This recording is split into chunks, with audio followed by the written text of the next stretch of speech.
Felizes, Senhor, retornamos à tua casa para darmos continuidade em nossas tarefas, na companhia de nossos irmãos espirituais, companheiros encarregados da proteção desta casa. Eles já nos abraçaram, nos desejaram, nos deram as boas-vindas e prepararam o ambiente para nos receber.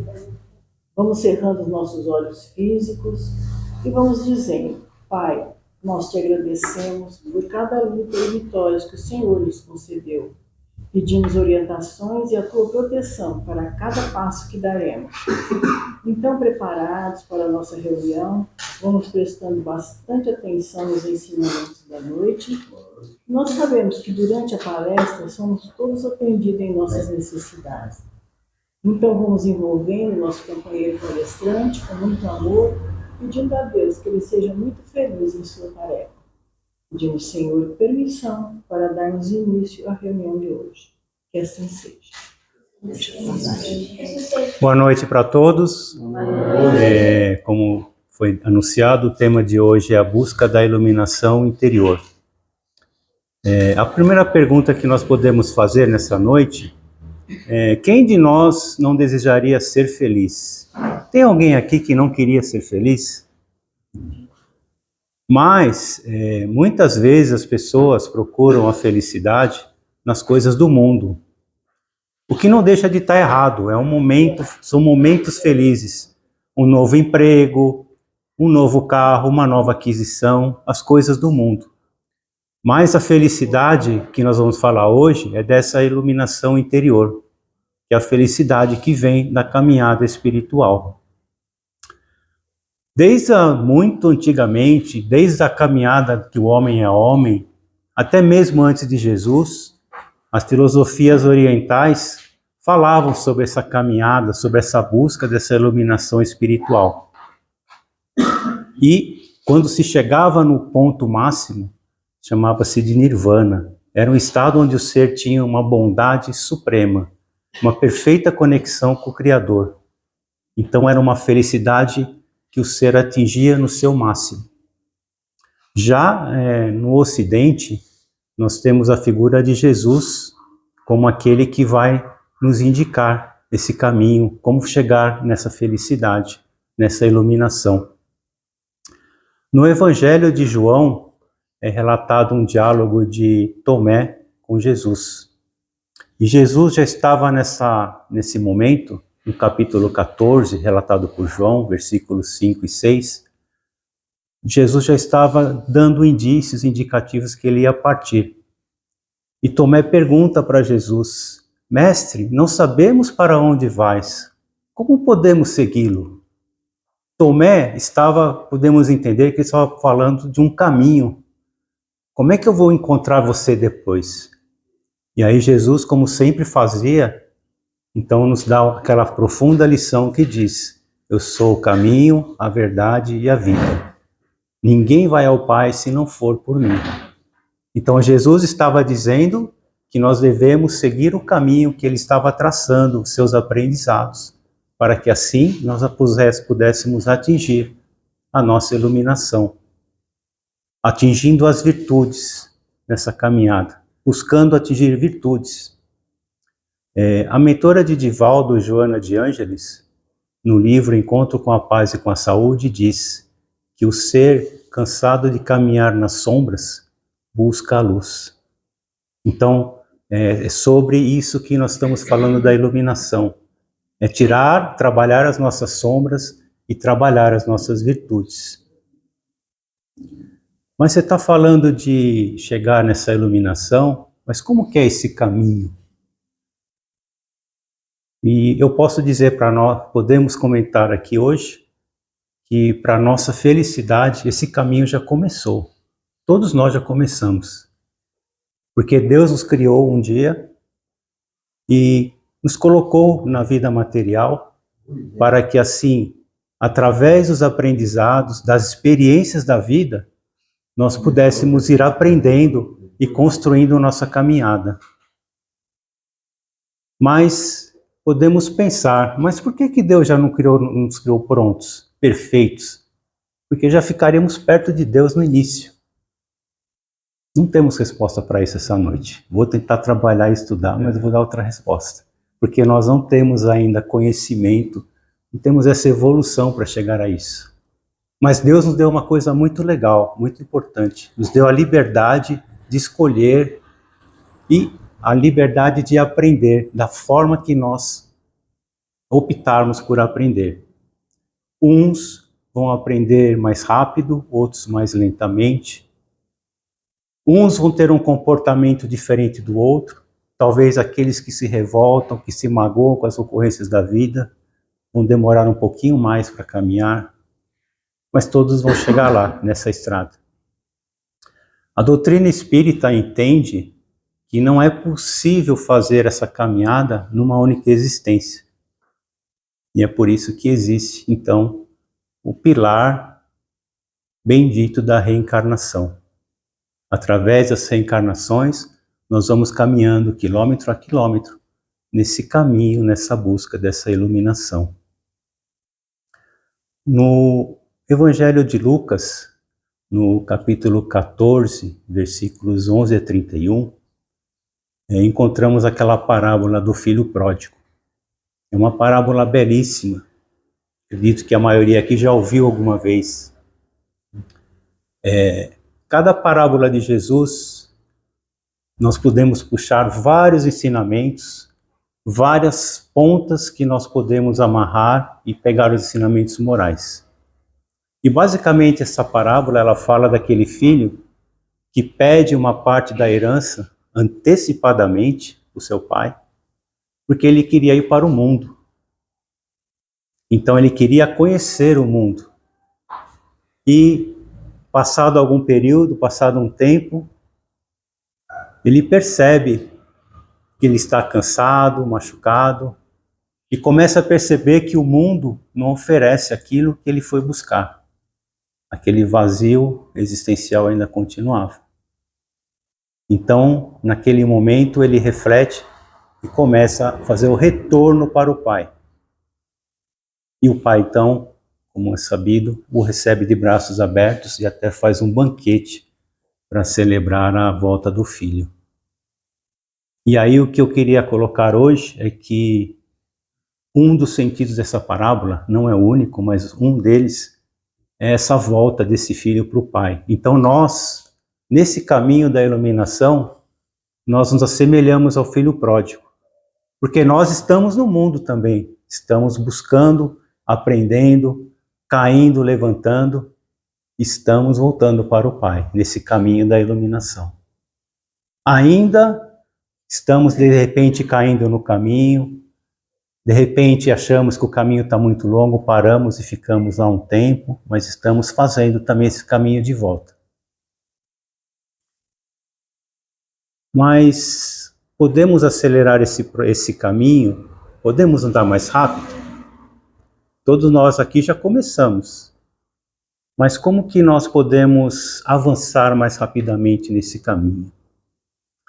No Livro dos Espíritos, na pergunta 919, Allan Kardec pergunta para o grupo de espíritos qual é o meio mais eficaz para se melhorar nessa vida e resistir aos arrastamentos do mal.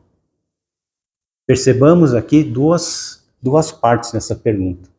Qual é o meio mais eficaz para se melhorar nessa vida? O que é esse melhorar nessa vida? O que está se perguntando aqui? Será que é melhorar materialmente? Não.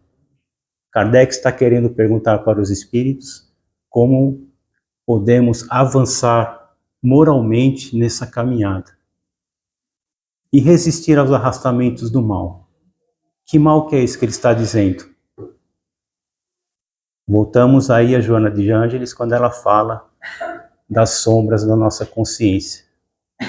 Então, se melhorar nessa vida é buscar a nossa melhora moral, trabalhar o nosso autoconhecimento e assim tirar as sombras, eliminando as sombras da nossa consciência. Mas essa pergunta é respondida por Santo Agostinho. Ele diz, um sábio da antiguidade já dizia, conhece-te a ti mesmo. E ele fala ainda mais 3 pontos importantes. ele fala que ele tinha uma espécie de uma receita. E quando ele ia dormir, ele fazia reflexões. Então ele perguntava se naquele dia ele tinha feito algo a alguém e esse alguém tinha alguma coisa a se queixar dele. Ele também perguntava se naquele dia ele tinha deixado de cumprir alguma das suas obrigações, responsabilidades.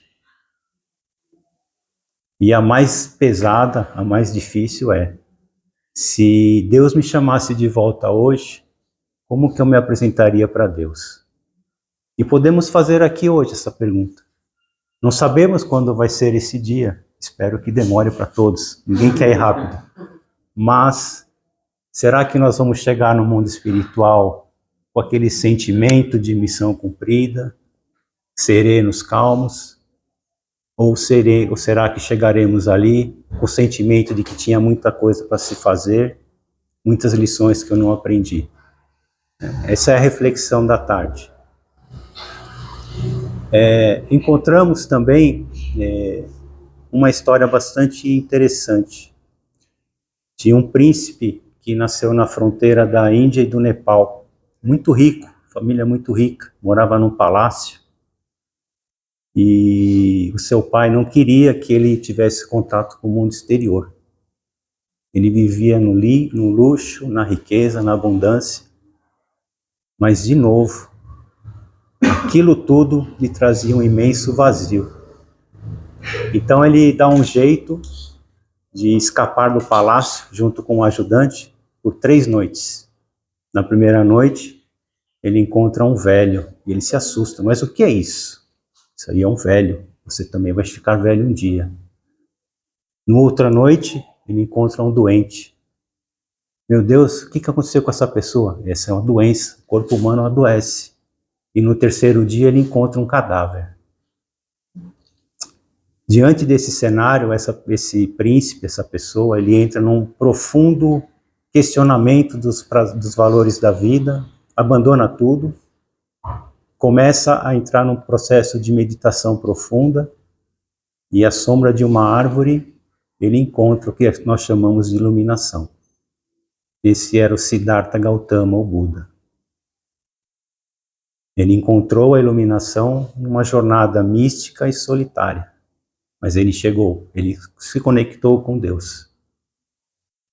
Um outro personagem que eu queria comentar hoje era um personagem que nasceu em Assis. Também um jovem muito rico. E certo dia, numa igreja, ele ouviu uma voz: "Vá, Francisco, restaure a minha casa." E aí ele saiu pelo mundo, largou todo o luxo e a riqueza, e saiu pelo mundo, praticando a caridade, praticando o respeito à vida, a humildade. Esse foi São Francisco de Assis. São 2 personagens distintos no tempo, mas quando nós falamos em apressar o nosso caminho, nós talvez possamos pegar algumas coisas que esses personagens têm em comum. Uma das primeiras coisas que eles têm em comum, que nós podemos trazer para a nossa vida, é o desapego, é o entendimento de que o mundo material está aqui como ferramenta, como instrumento, como campo de experiências, mas não é o fim. O fim, o principal, é a nossa, é voltarmos para o nosso lado espiritual. O principal é o mundo espiritual que nos aguarda, o retorno. Um segundo ponto que esses personagens coincidem é a sua generosidade. E quando falamos de generosidade, se pensarmos em Jesus, Jesus expressou em todos os seus momentos, em todas as suas ações, em todas as suas lições, a generosidade na forma da caridade. Como sabemos, a caridade, que pode ser a caridade material, que dá o pão, aquele que tem fome, mas também a caridade moral, aquela que dá o ombro, que dá o conselho, aquela que devemos praticar dentro das nossas casas. E terceira característica, não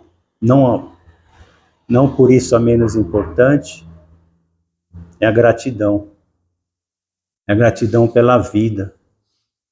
Se nós pensarmos, refletirmos, o quanto que nós temos a agradecer da vida com relação às dificuldades que nos apresentam. Porque a dificuldade, quando vem, ela inunda o nosso ser.